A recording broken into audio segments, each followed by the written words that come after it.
এমন সময় ওর পিঠে কেউ একজন হাত রাখলো এবং হাত রাখতেই পিছন থেকে এক মহিলার কণ্ঠস্বর সাইয়াদকে বলে উঠল, হসপিটাল নিয়ে চল।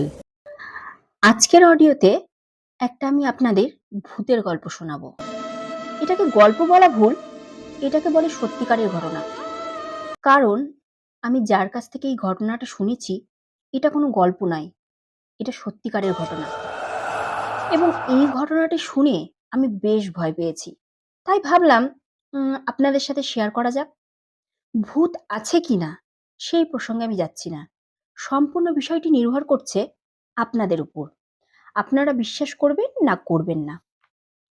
এবং আমার মনে হয় কোনো ধরনের তর্কে না গিয়ে এই ঘটনাটাকে একটা এন্টারটেইনমেন্ট হিসাবে নেওয়াই আমাদের উচিত হবে। সো আমি প্রিয়াঙ্কা আছি আপনাদের সাথে এবং চলে যাচ্ছি সরাসরি ঘটনাটিতে। ঘটনাটি ঘটেছিল ২০০৫ কি ২০০৬ সাল। আমাকে যিনি ঘটনাটি বলেছেন, ঘটনাটি ঘটেছে তার এক ফ্রেন্ডের সাথে। তখন ২০০৫ কি ২০০৬ সাল। কলকাতা বাজারের বাইপাস তখন নতুন, নতুন। বেশ পরিপাটি করে সাজছে শহর তখন। আ ওলা উবের বলে তখন কিছু ছিল না। সেই সময় রমরমিয়ে যার মার্কেট ছিল সেটা হলো উল্কারের ব্যবসা। আ যাদের একটু পয়সা ছিল তারা একটু বাড়িতে গাড়ি-টাড়ি কিনে রাখতো এবং সেই গাড়িকে ভাড়া দিতেন বিভিন্ন বিয়েবাড়িতে এবং কখনো, কখনো স্কুলের বাচ্চাদেরকে দিয়ে আসা নিয়ে আসা। আর প্রাইভেট গাড়ি ভাড়া খাটানো বেশ পয়সা ছিল সেই সময়। তো তিনি এই ঘটনাটি আমাকে বলেছেন। তার ফ্রেন্ডের এই পুলকারের ব্যবসা ছিল এবং আমার যতদূর মনে পড়ে তার ফ্রেন্ডের নাম ছিল সাইয়াদ। তো সাইয়াদ পুলকারের যেহেতু ব্যবসা ছিল, তখন ছিল শীতকাল ২০০৫ কি ২০০৬ সালের শীত। কলকাতা শহর। শীতকালের বিয়েবাড়িতে আ কাজের থ্রুতে সাইয়াদ গিয়েছিল। গাড়িতে করে বরযাত্রীকে দিয়ে আসা, নিয়ে আসা, গড়িয়া থেকে ডিরেক্ট উল্টোডাঙা এবং উল্টোডাঙা থেকে গড়িয়া। তো এরকম বেশ কয়েকবার ওকে যাতায়াত করতে হয়েছিল এবং লাস্টে যখন বিয়েবাড়ি শেষ হয়ে গেল, তখন খাওয়া-দাওয়া করে গাড়ি করে বাড়ি ফিরবে তখন রাত প্রায় ২:৩০ নাগাদ বাজে। গাড়ি নিয়ে তখন সাইয়াদ বাইপাসের উপর দিয়ে উঠলো এবং তখন দেখলো বাইরে বেশ ঠান্ডা হাওয়া দিচ্ছে। তখন গাড়ির সবকটা কাঁচ তুলে দিল এবং সুন্দর গান চালিয়ে গাড়ি নিয়ে ফাঁকা রাস্তা, যেহেতু কোনো লোকজন নেই চারিপাশে, গাড়িও নেই ইনফ্যাক্ট রাস্তার মধ্যে, সাইয়াদ কি করলো? সাইয়াদ গাড়ি তো বেশ স্পিডে ভাগিয়ে দিল। উল্টোডাঙা থেকে গাড়ি বাইপাসের উপর দিয়ে যাচ্ছে। গাড়ির স্পিড তখন প্রায় ৮০ র কাছাকাছি। ঠিক আ বেলেঘাটার কাছে যখন ওর গাড়ি ক্রস করছে, তখন বেলেঘাটা থেকে চিংড়িঘাটা এবং চিংড়িঘাটার পরে বাইপাসের যখন সোজা দিকে বাঁদিকে বড়, বড় ঝিল রয়েছে সেখানে শহরে বড় হোর্ডিং টাঙানো থাকে। রাস্তাটা বেশ চওড়া। সেই রাস্তার উপর দিয়ে যখন ওর গাড়ি যাচ্ছে প্রায় ৮০ তে, তখন খেয়াল করলো ওই রাস্তার পাশ দিয়ে সরাসরি বাস ওর থেকে বেশ স্পিডে ওকে ওভারটেক করল। এবং এই ব্যাপারটা প্রায় সন্দেহজনক। কারণ ও রাত্রিবেলা প্রথমত একটা সরকারি বাস, কারণ সরকারি বাস তখন প্রায় রাত ১০টা থেকে ১০:৩০ র মধ্যেই বন্ধ হয়ে যেত। অত রাত্রিবেলা একটা সরকারি বাস কি করছে? হতে পারে কোনো গ্যারেজ গাড়ি বা যাই হোক, সাইয়াদ অত কিছু ভাবল না। সাইয়াদ খেয়াল করল যে স সরকারি বাসটা ওকে ওভারটেক করার পর ওর সামনে বাঁদিকের লেন ধরে প্রায় ওর স্পিডের প্যারালাল বাসটা চলছে। সাইয়াদ সামনের সবকিছু দেখতে পাচ্ছিল রাস্তাটা এবং ওর বাঁদিকে একটু এগিয়ে সরকারি বাসটা চলছিল। ওরই সমান স্পিডে প্রায়।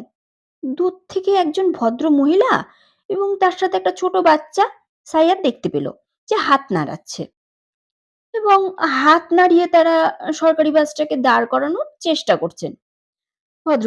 ভদ্র মহিলাটা। তো সাইয়াদ বুঝতে পারল যে সরকারি বাসটাকে দাঁড় করানোর জন্যই ভদ্রমহিলা হাত নাড়াচ্ছেন। কিন্তু সন্দেহ হলো এখানে যে এত রাত্রিবেলা একজন ভদ্রমহিলা বাচ্চাকে নিয়ে কি করছেন? ভাবতেই সাইয়াদ দেখতে পেল যে সরকারি বাসটা দাঁড়ালো না। বরং ভদ্রমহিলা এবং বাচ্চাটাকে একদম চেপে দিয়ে পিষে দিয়ে চলে গেল। সাইয়াদ দেখতে পেল বাসটা দূরে অনেকটা স্পিডে চলে যাচ্ছে এবং ওর সামনের রাস্তাটা রক্তে মাংসে ছিটিয়ে রয়েছে। ভদ্রমহিলা এবং বাচ্চার মাথা দুটো একদম পুরো থেতলে গেছে এবং দুটো বডি পড়ে রয়েছে রাস্তার উপর। এবং এটা দেখতে সাইয়াদের গাড়ি তখন ওই স্পটে পৌঁছে গেছে। সাইয়াদ প্রথমে ভাবলো দাঁড়াবো না, কারণ এই সময় যদি পুলিশ চলে আসে তাহলে ভাববে যে হয়তো আমি অ্যাক্সিডেন্ট করেছি। কারণ তখন এত সিসিটিভির ব্যবস্থা এত কিছু তখন ছিল না, যেটা 2024 সালে আমাদের এই সময় থাকে। কারণ মাথায় রাখতে হবে আমি 2005 থেকে 2006 সালের ঘটনাটি বলছি। তো সাইয়াদ দাঁড়াবো না ভাবতেই সাইয়াদের খুব কিউরিসিটির বশে সে দাঁড়িয়েই গেল। সেই জায়গাটা দাঁড়িয়ে গিয়ে কাঁচটা নামিয়ে সাইয়াদ উঁকি মেরে ওই বাইরের দিকে দেখলো। তো দেয়ার ওয়াজ নাথিং। ও দূর থেকে দেখেছিল যে রাস্তাটা রক্তে ছিটিয়ে রয়েছে।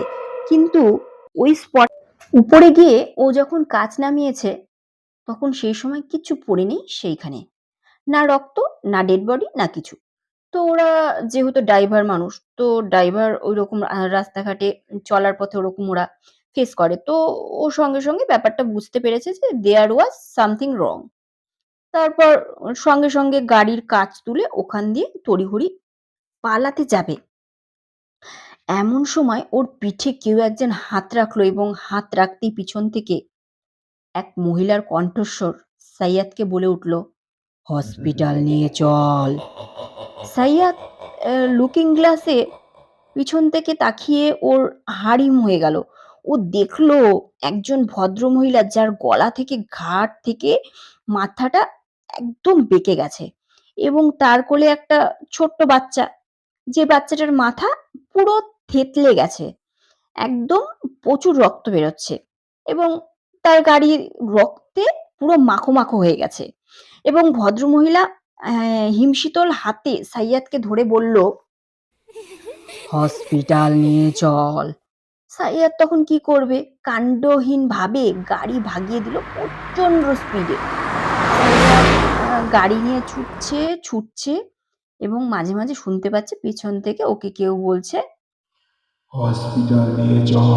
প্রচন্ড স্পিডে গাড়ি চালানোর পর গাড়ি যখন রুবি জেনারেল হসপিটালটার সামনে এলো, সেই সময় হঠাৎ ফিল করলো ওর লুকিং গ্লাসে তাকিয়ে ওর পেছনের সিটে আর কেউ বসেনি।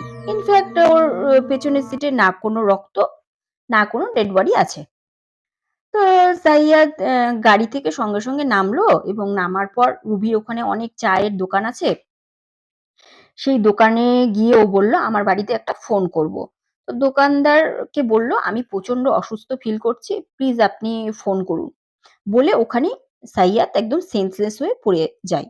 তারপর সাইয়াদ গাড়ি নিয়ে আর কখনো পুলকারের ব্যবসা করেনি। ঘটনাটি শুনে আমি তো বেশ ভয় পেয়েছি। আমাদের শহর, আমাদের চেনা শহর এবং এর মধ্যে কতটা ঘটনা ঘটে গেছে যেগুলো আমরা জানিই না। এমন ঘটনা অনেকেই একা ফেস করেছে, যে ঘটনাগুলো আমরা কোনোদিন কল্পনাও করতে পারি না যে এরকমও আবার হতে পারে। তো আমাদের চেনা শহরের মধ্যে একটা অচেনা শহর লুকিয়ে রয়েছে, যে আমাদের চেনা আনন্দের মধ্যে এক অচেনা ভয় লুকিয়ে রয়েছে। তো যাই হোক, কেমন লাগলো স্টোরিটা একটু কমেন্ট করবেন। যদি আপনাদের মনে হয় ঘটনাটা সত্য হতে পারে সেটাও কমেন্ট করে জানাবেন।